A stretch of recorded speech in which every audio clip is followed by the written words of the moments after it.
안녕하세요. 진리의 과학의 진리입니다.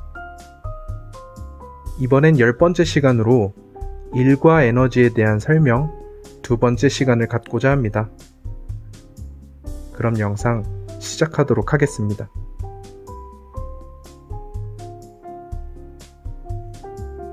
이번에는 일이란 무엇인지 일에 대한 정의에 대해서 설명드리고 에너지의 전환, 많은 분들께서 헷갈려 하시는데 이 부분에 대해서 설명드리겠습니다.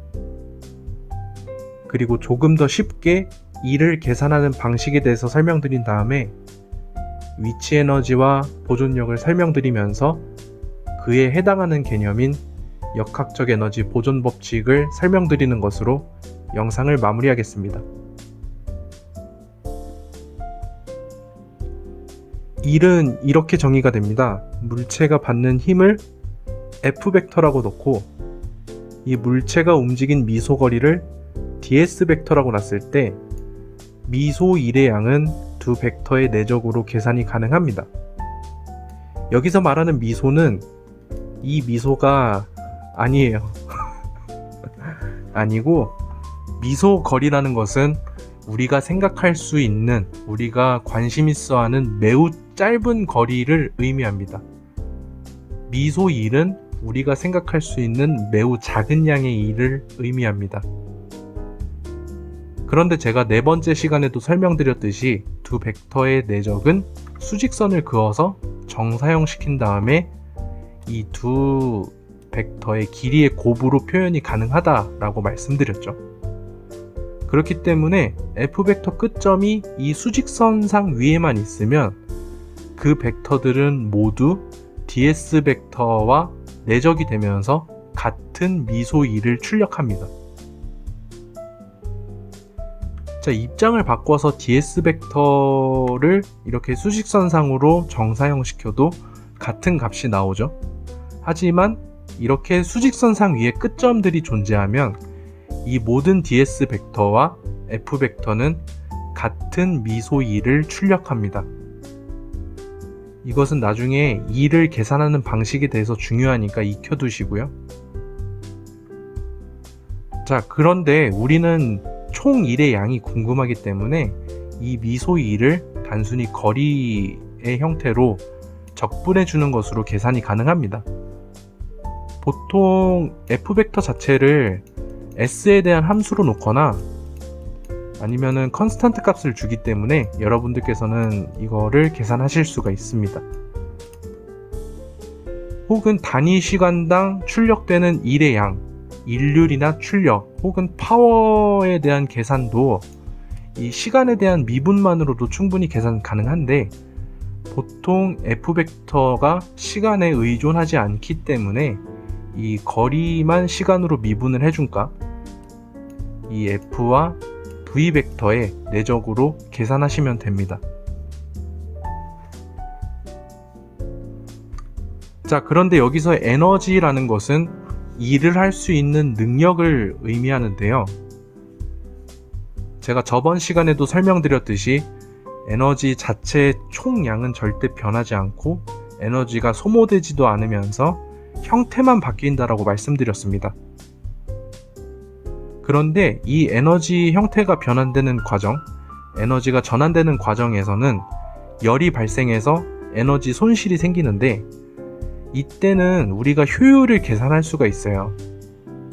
에너지가 전환되기 전 우리가 관심 있어 하는 에너지 양에서 에너지가 전환되고 난 뒤에 우리가 관심 있어 하는 에너지의 총량으로 효율이 계산이 가능합니다. 혹은 전환 과정에서 발생되는 열의 양을 가지고도 효율이 계산이 가능합니다. 자동차로 예를 들면 화석연료가 엔진으로 동력으로 전달될 때까지의 에너지 전환 효율이 20%다 라고 가정을 하면 이 과정에서는 80%가 열로 빠져나가는 거예요. 또 다른 예로 엔진에서 구동계로 갈 때 이 효율이 90%다 라고 하면 이 과정에서는 10%의 열이 빠져나가는 것이죠.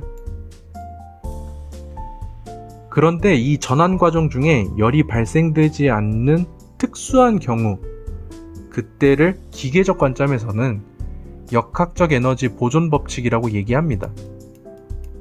이 부분은 뒷 슬라이드에서 더 자세히 설명드리겠습니다.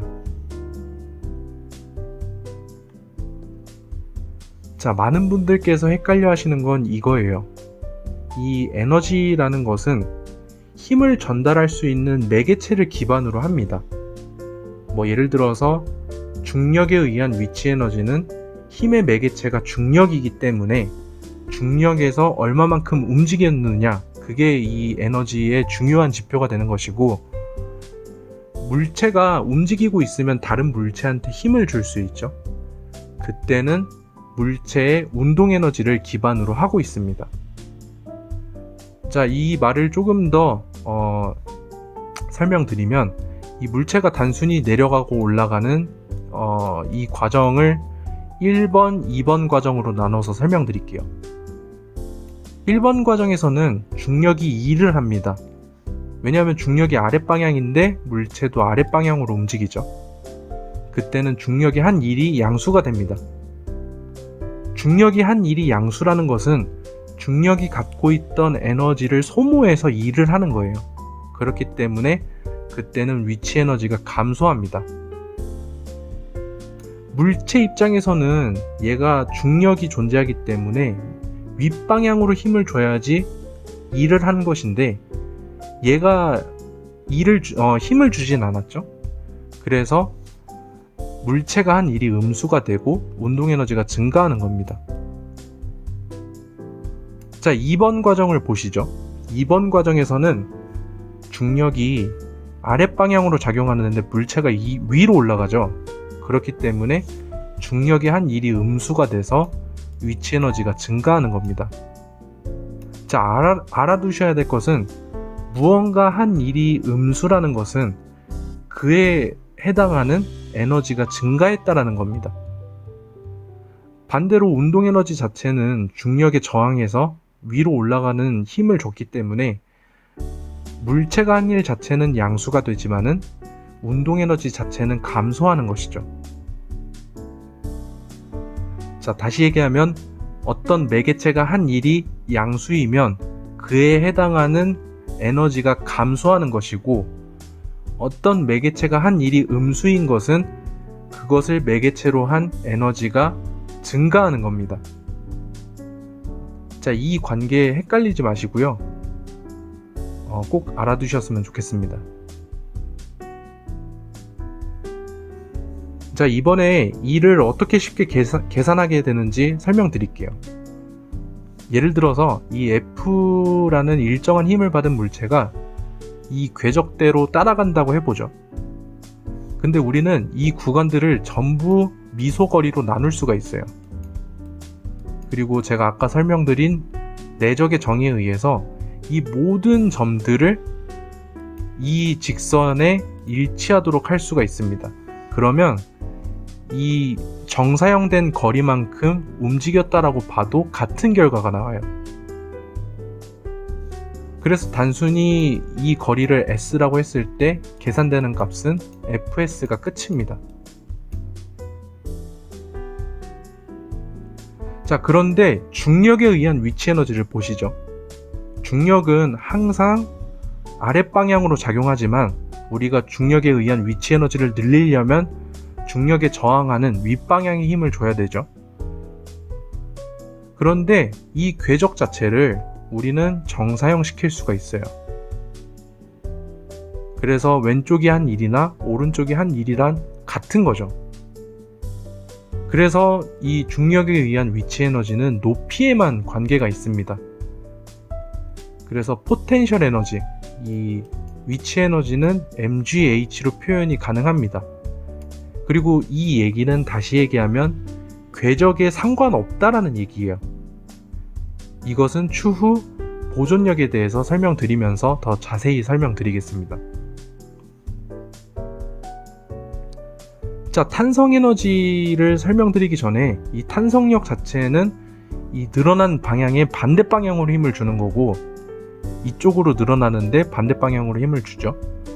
근데 반대로 우리는 얘를 늘어나게 하려면 늘어나는 방향으로 힘을 줘야 돼요. 그래서 이 늘어나는 동안에 이 용수철에 의한 위치 에너지는 증가하는 겁니다. 그래서 우리는 단순히 해준 일에 미소거리를 곱해준 형태로 적분하게 되면 위치 에너지가 나오는데, 이 위치 에너지를 계산하면 2분의 1 kx 제곱에 플러스 적분상수가 나오죠. 자, 이 적분상수가 왜 나오는지 설명드릴게요. 자, 이거는 물리방에 계시는 퀀텀님께서 제공해 주신 자료를 차용했습니다.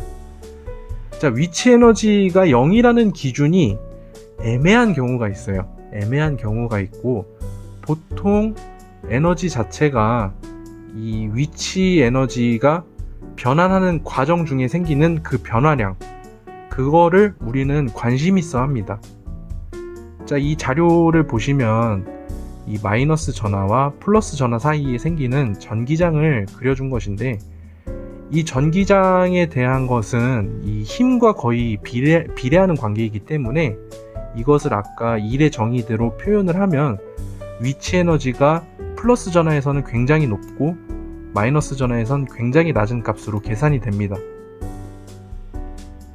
우리는 이 점을 0으로 놔도 되고 이 점을 0으로 놔도 돼요. 물론 이게 싱귤러 포인트이기 때문에 이게 무한대로 가기는 합니다. 근데 하지만 우리는 어떠한 점, 여기를 0으로 잡아도 되고 여기를 0으로 잡아도 되고 괜찮습니다.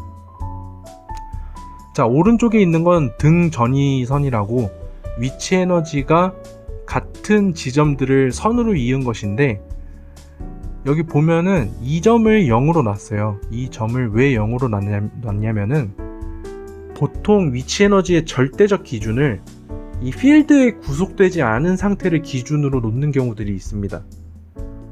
보통 거리가 무한대로 갔을 때를 기준으로 놓기 때문에 이때 표현하실 때는 당연히 이 점을 절대적 위치 에너지가 0이다 라고 놓으시는 게 맞지만, 우리가 위치 에너지를 통해서 에너지 전환을 계산할 때는 어디를 0으로 놨느냐, 그거는 여러분들 마음대로 정하시면 됩니다.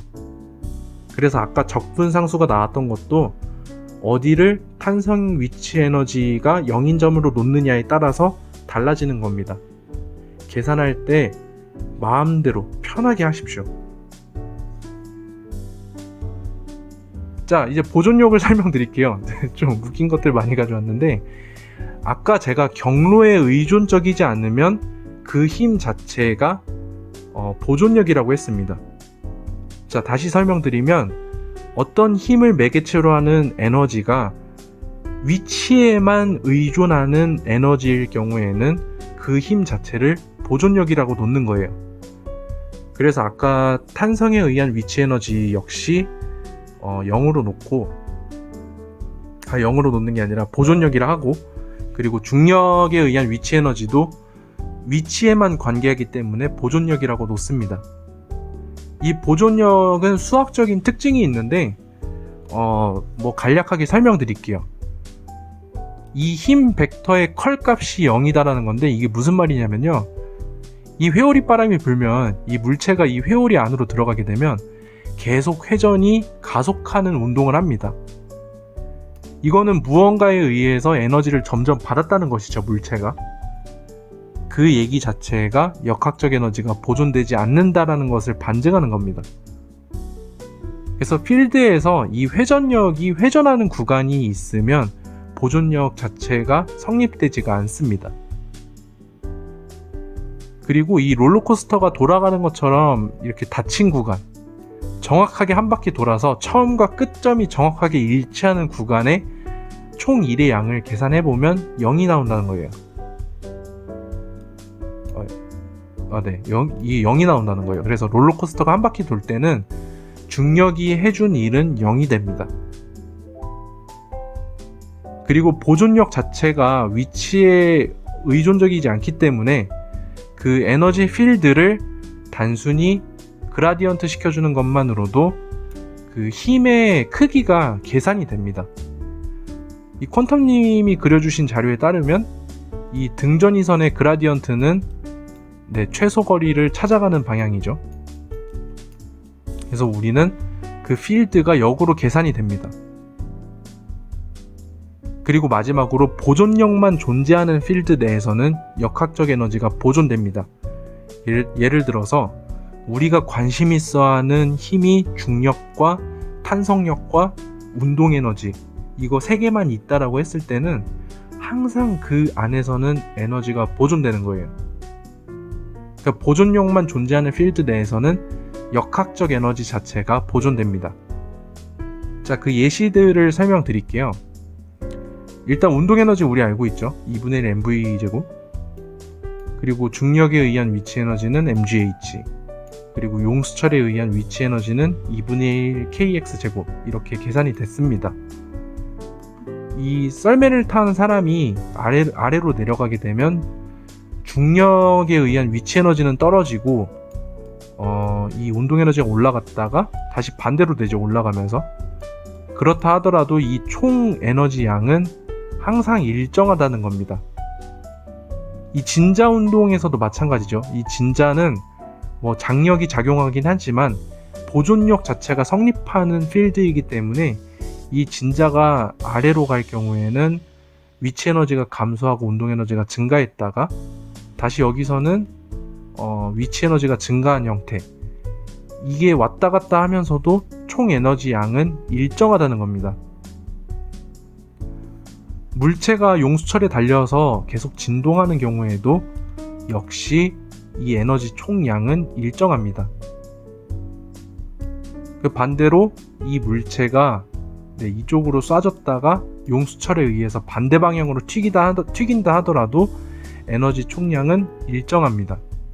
그래서 우리는 그냥 에너지식을 각각의 상태에서 에너지 총량을 계산하는 것이 항상 일정하다.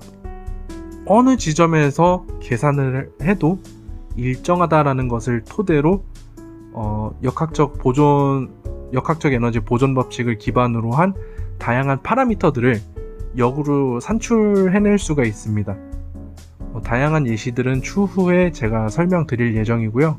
이 정도가 에너지에 대한 기본적인 설명이다 라고 보시면 될 것 같습니다. 자, 마무리로는 이 F1에서 존재하는 커스, 카이네틱 에너지 리커버리 시스템을 가지고 와봤습니다. 이게 뭐냐면요, 굉장히 빠른 속도로 주파하는 구간, 직선 구간에서 상대편을 추월할 때 전기 모터의 힘을 빌려서 더 빠르게 가속하는 형태입니다. 근데 이게 여기서 저장된 에너지 자체는 브레이킹 할 때 저장된 에너지를 기반으로 하고 있어요. 이게 왜 생겼냐면은 F1 머신들의 총 프레임 무게 자체에 제한을 걸어버리면서 더 가볍게 만드는 팀들은 추가적인 장치를 걸 수 있는 상황이 되기 때문에 이러한 장치를 걸게 됩니다. 자, 어떻게 작동하냐면은 브레이크를 이거는 사용할 때고요. 처음부터 보실게요. 자, 브레이크를 작동하게 되면 이 전기 에너지로 바꿔주는 장치를 통해서 배터리에 저장하게 됩니다. 에너지를. 그리고 만약에 사용자가 여기서 커스 버튼을 누르게 되면 배터리에서부터 나온 전기 에너지를 통해서 다시 바퀴를 돌려주는 거예요. 이게 왜 중요하냐면 전기 에너지를 차용해서 보통 그대로 소모되는 역학적 에너지를 조금이나마 보존한 형태가 된 것입니다. 이런 형태로 에너지를 전환해서 보존하는 것이 다양한 곳에서 사용되고 있고요. 이게 점점 이슈가 될 거예요. 그래서 여러분들께서도 어떻게 에너지를 최대한 보존해서 다시 역학적 에너지로 뽑아낼 수 있는지 그런 것들을 많이 연구하시고 상상하시고 검토해 보셨으면 좋겠습니다.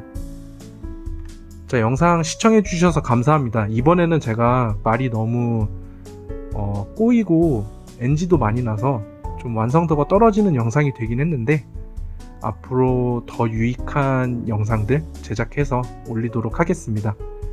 시청해 주셔서 감사하고요. 저는 진리의 과학의 진리였습니다. 감사합니다.